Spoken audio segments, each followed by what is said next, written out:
In this video, I'm going to go through 3 things that you can try to do to increase your competition. Now, competition is not around so much anymore, but if you think back to tribal times, 2,000 years ago, maybe even more, 4,000 to 5,000, competition was a life or death thing. You would compete for food, you'd compete for water, you'd compete for women, you'd compete for land, and all that sort of stuff. And if you were not good in this competition of tribe, you would die.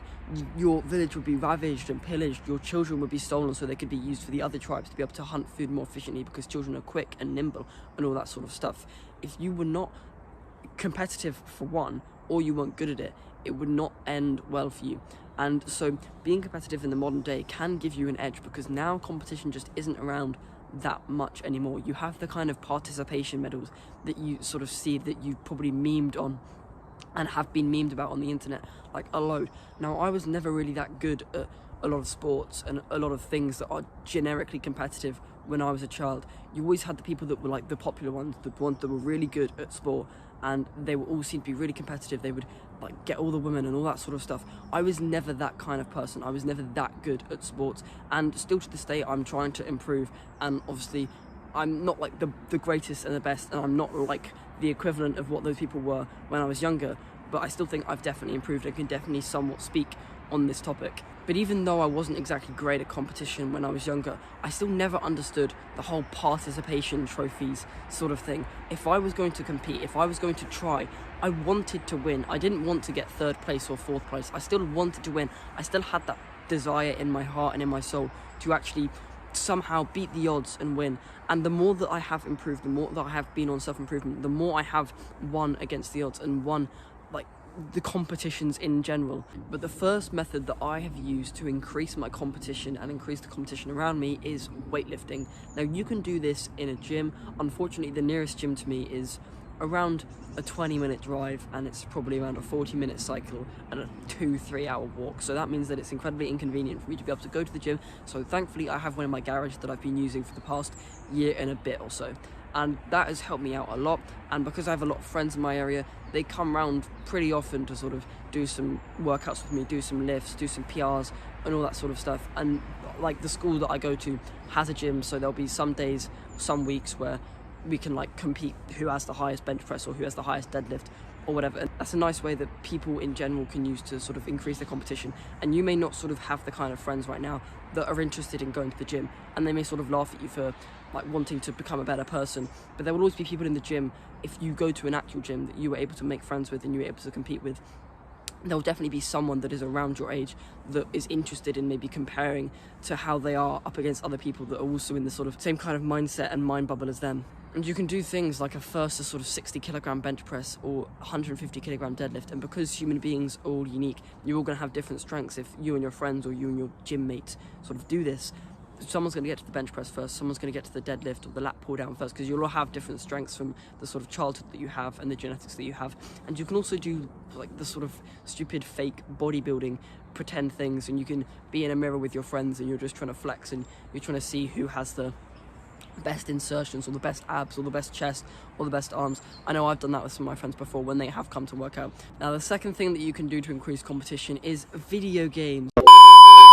And that is a bit of a joke, but also not really, because I've played video games a lot in my life. I haven't in the past year or so, and that's sort of the thing that I'll explain in maybe this video, but maybe in another video.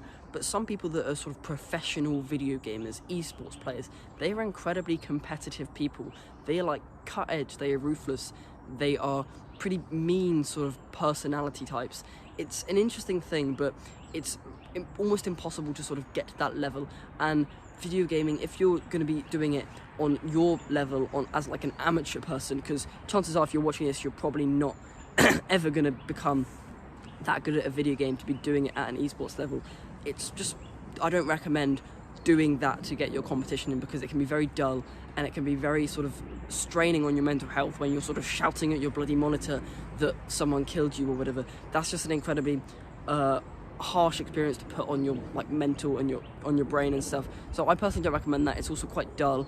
And esports players, despite being competitive, they have to sacrifice a lot. They have to sacrifice sleep just to play more video games. They'll be playing video games for 16 hours a day, and I don't think, me personally, even when I did used to play video games and like them a lot, I don't think even I could do that, because it's just it's just way too much for sacrifice, and it's just a pretty stupid thing. I mean, you see kids that are like 14, 15, 16, like dropping out of school to pursue like a video gaming career, which is quite crazy when you think about it, because by the time you've got the next generation of video gamers, 14, 15-year-olds, you're then going to be kicked off the scene and it's all going to go wrong for you. So the real second way that you can use to increase your competition is sports. Now, sports is a fun thing to do on an amateur level. You don't have to be a professional footballer, basketball player, rugby player to have fun and be competitive to do sports. Now, as I said, as a child, I was never particularly good at any sports. I wasn't like a master at football or some kind of martial arts or basketball or rugby or anything like that.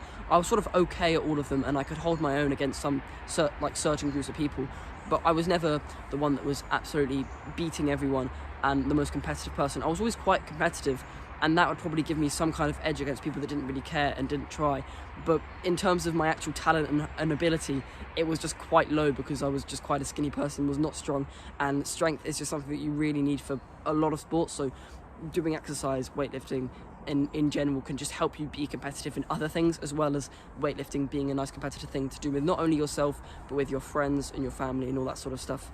But even though with sports, if you're watching this, it's probably going to be at quite an amateur level, you can still join in like a village football team. You can still play on your local basketball or cricket team or something like that, somewhere where you can have fun. You can still play with your friends doing tennis matches at the local tennis club, or play golf or something like that. That's all nice competitions to have. That sports is physically invigorating. It's not like a video game or something like that, but you're also having fun at the same time. Sports are a really good way for you to enjoy yourself on self-improvement, because you're not necessarily like on your full grind. You're not necessarily like working hard, like putting mental effort into doing something. You're actually just using your natural sort of physical body to play a sport and do something, and it can be quite fun, and it also can be quite a social thing if you're playing with a team, or if you're doing like a one-on-one sort of fighting thing. It can just be quite a fun thing to do, and I recommend adding some kind of sport into your life, no matter how bad or good you can perceive yourself as doing in that sport. I just recommend trying it, and even if it doesn't work out for you, then there are so many different sports out there that I'm sure there is going to be one that really sort of fits your mold. Now, the fourth thing that you can do to increase competition is friendly competition. Now, this seems a bit weird, but I remember there was a time where I'd often compare myself to a lot of my friends, whether it would be in the gym, whether it be in like sports they were all good at but I wasn't good at. Now, if you just have like stupid friendly competition where you're not comparing yourself in terms of jealousy towards your friends and towards other people, and even if it doesn't even have to be your friends, just men in general like to sort of have these stupid friendly competitions that aren't necessarily like the most grinding competitiveness. It's the sort of spontaneous, silly, stupid friendly competitions where if you go up to someone and you just say, just run to the end of the field, or like do a stupid running race or something like that. That's the kind of friendly competition that I'm talking about. That can just be a really fun thing to do, and it's just something that men in general seem to love. And you can do this with your grades as well. You can say to your friends that, oh, we'll compete on who gets better at this test or something like that, and then you're actually going to work somewhat hard to get a good result in that test. And then when the results day comes, instead of comparing your grades to your friends and like feeling jealous or feeling down or feeling boastful because you got better than them, you're actually just having a bit of banter and a bit of fun. And that can not only be useful in increasing your competition, but it can be a way to just help your friendships with your friends and be a more sociable and just kind, caring person. But I've always thought it's definitely in a man's nature to be a competitive person, and I've always been a competitive person despite never being particularly the best at any sports. But the more I have improved, the more I've been on self-improvement, the more that the things that I was trying to be good at before, the more that those have sort of just come to me much more easily, and I've not had to put in an extreme amount of training and work to actually just become better at the sort of things that I was struggling to be good at before, in a weird sort of way. But with that, I recommend subscribing, because I love this community of young tribal people who are willing to improve themselves so much more than you already have, and good luck.